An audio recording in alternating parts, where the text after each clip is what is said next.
آپ دیکھ رہے ہیں سیرت النبی انٹرنیشنل فورم، قسط نمبر 63، بعثت نبوی صلی اللہ علیہ وآلہ وسلم سے قبل ترقی یافتہ ممالک کی گمراہیوں کا لرزہ خیز تذکرہ۔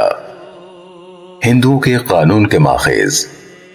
مزید آگے بڑھنے سے پہلے سیرت النبی انٹرنیشنل فورم کے یوٹیوب چینل کو سبسکرائب کر لیجئے اور بیل کے بٹن کو دبا دیجئے تاکہ آپ کو آنے والی ہر نئی ویڈیو کی اطلاع مل سکے۔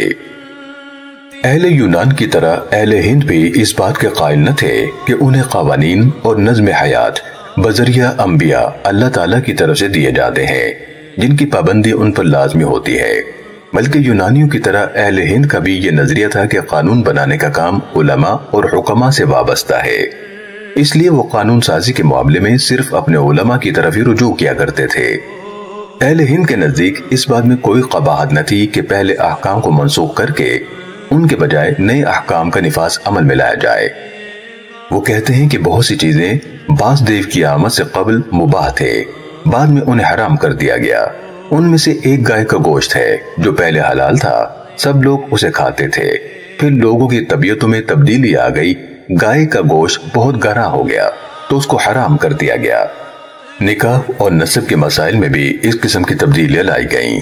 اس وقت 3 صورتیں تھیں، ایک تو یہ کہ میاں بیوی کی مقاربت سے اولاد پیدا ہو جیسا کہ آج کل بھی ہے، دوسری یہ کہ باپ جب اپنی لڑکی کو بیاہ دیتا تو اس وقت شرط لگا دیتا کہ اس کے بدن سے جو بچہ پیدا ہوگا وہ اس کے داماد کا بیٹا نہیں کہلائے گا بلکہ اس کا بیٹا کہلائے گا، تیسرا یہ کہ کوئی اجنبی کسی کی بیوی کے ساتھ بدکاری کرے، اس سے جو اولاد پیدا ہو اس کا باپ وہ اجنبی شخص نہیں ہوگا بلکہ اس عورت کا خامند ہوگا، کیونکہ زمین خاوند کی ہے اور اس اجنبی نے زمین کے مالک کی اجازت سے اس میں بیج ڈالا ہے، اس وجہ سے پانڈو کو شتن کا بیٹا کہا جاتا ہے۔ شتن بادشاہ تھا، اس کے لیے کسی رشی نے بد دعا کی جس کے باعث بیوی سے صحبت پر وہ قادر نہ رہا۔ اس نے بیاس بن پراشر کو کہا کہ وہ اس کی بیویوں کے ساتھ مقاربت کرے اور ان کے شکم سے اس کے لیے بیٹا پیدا کرے۔ شتن کی پہلی بیوی جب بیاس کے پاس گئی تو اس پر کپ کپی طاری ہو گئی، اسے جو حمل ہوا اس سے جو بچہ پیدا ہوا وہ بیمار اور زرد رو تھا۔ پھر اس نے اپنی دوسری رانی بیاس کے پاس بھیجی، اس نے شرم و حیا کے باعث اپنا منہ اپنی اوڑھنی سے ڈھانپ لیا، اس طرح جو بچہ پیدا ہوا وہ مادرزاد اندھا تھا۔ آخر اس نے اپنی تیسری رانی کو اس کی طرف بھیجا اور اسے وصیت کی کہ نہ اسے ڈرے اور نہ اسے حیا کرے، چنانچہ وہ ہنستی مسکراتی اس کے پاس گئی اور اسے پانڈو پیدا ہوا جو پرلے درجے کا عیار اور عیاش تھا۔ پانڈو کے چاروں بیٹوں کی ایک مشترکہ بیوی تھی جو ایک ماہ ہر ایک کے پاس ٹھہرتی تھی۔ ان کی مذہبی کتابوں میں مرقوم ہے کہ پراشر جو بڑا زاہد اور پارسا تھا وہ ایک دفعہ ایک کشتی میں سوار ہوا، اس کشتی میں ملح کی بیٹی تھی جس نے اس کا دل لوٹ لیا اور اس نے اس کو بہلانا پھسلانا شروع کیا تاکہ وہ اسے اپنے ساتھ مجامعت کرنے دے، یہاں تک کہ وہ اس کام کے لیے رضامند ہو گئی۔ جب کشتی کنارے پر آ گئی تو وہاں کوئی عورت نہیں تھی جس کے پردے میں وہ یہ قبیح حرکت کر سکیں۔ اسی وقت ایک بیل اگی اور اتنی بڑی کہ اس کے پردے میں انہوں نے مجامعت کی اور اس زنا سے جو بچہ پیدا ہوا اس کا نام بیاس ہے جو ان کے نامور فضلہ میں شمار ہوتا ہے جس کا ذکر ابھی ہم کر چکے ہیں۔ کشمیر کے پہاڑی علاقے میں اب بھی ہندوؤں میں اس قسم کی رسوا کن شادیاں ہوتی رہتی ہیں، متعدد بھائی ایک بیوی کو اپنی زوجہ بنائے رکھتے ہیں۔ اسلام سے قبل عرب میں بھی اس قسم کی ذلت آمیز شادیوں کا رواج تھا، ان میں سے ایک رواج بدال ہوتا تھا کہ ایک شخص اپنی بیوی کو کسی شخص کے لیے مباح کر دیتا اور وہ شخص اس کے بدلے میں اپنی بیوی کو اجازت دے دیتا کہ وہ شخص کے ساتھ ہم بستری کرے۔ علامہ البیرونی نے ان کی بعض عجیب و غریب عادات کا بھی ذکر کیا ہے۔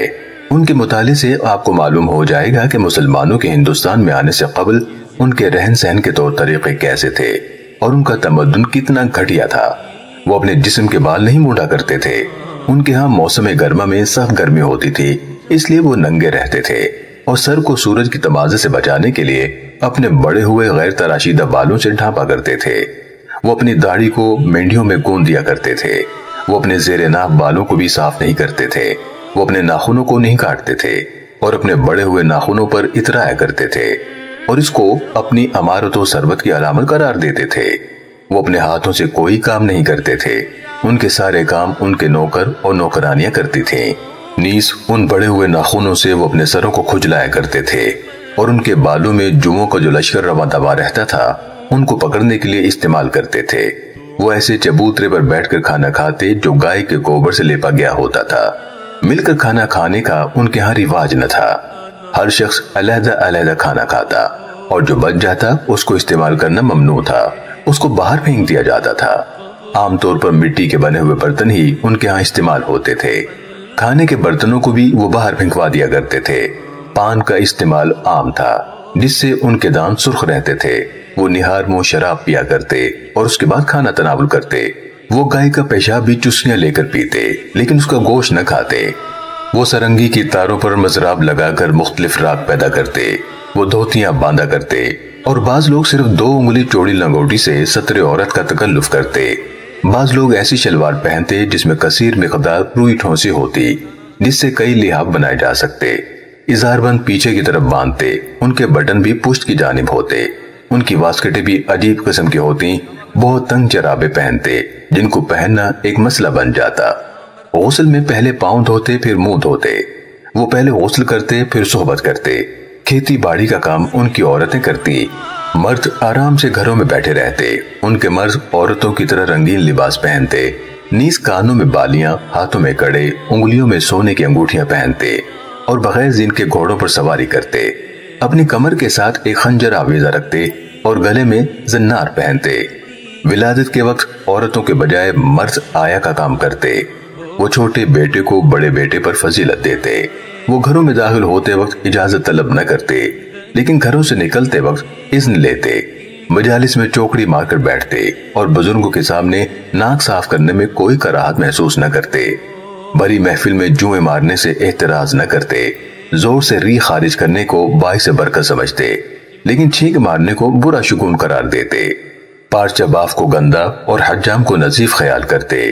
جو شخص ان کے کہنے پر ان کو پانی میں غرق کر دیتا یا آگ میں جلا دیتا اس کو اجرت ادا کرتے۔ یہ ان کے اطوار اور طرز بود و باش کی نامکمل فہرست ہے۔ اس کی مکمل فہرست میں ایسی چیزیں بھی ہیں جن کے ذکر سے حیا مانے ہے اور نہ اس موضوع اور پلیٹ فارم کی شایان شان ہے کہ ایسی حیاسوز باتوں کا ذکر کیا جائے۔ جادو کا رواج عام تھا اور اس پر انہیں شدت سے اعتقاد تھا۔ یہ سب حالات علامہ البیرونی کی کتاب تحقیق مال الہند سے ماخوذ ہیں۔ امور مملکت میں ان کے بادشاہ اور ان کے رشی جس قسم کے عیارانہ حرکتیں کرتے اور مذموم کردار کا مظاہرہ کرتے اس کو واضح کرنے کے لیے ایک مثال پر اکتفا کریں گے جس سے حقیقت حال واضح ہو جائے گی۔ سیرت النبی صلی اللہ علیہ وآلہ وسلم کی یہ قسط دیکھنے کا شکریہ۔ اسے دوسروں تک پہنچا کر صدقہ جاریہ کا حصہ بنیے۔ کسی بھی قسم کی غلطی کے لیے ہم معافی کے طلبکار ہیں، اپنی اصلاح کے لیے شکر گزار ہوں گے اور آپ کی دعاؤں کے طلبکار ہیں۔ مزید آگے جاننے کے لیے دیکھتے رہیے سیرت النبی انٹرنیشنل فورم۔